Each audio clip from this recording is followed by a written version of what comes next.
At the Center for Integrative Medicine, we have a collaborative approach to fertility.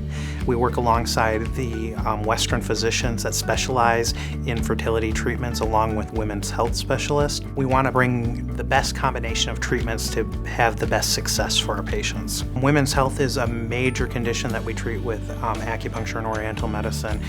We treat people from menses to menopause. We know that with acupuncture, herbs, and nutrition, we can increase the chances of IVF being successful.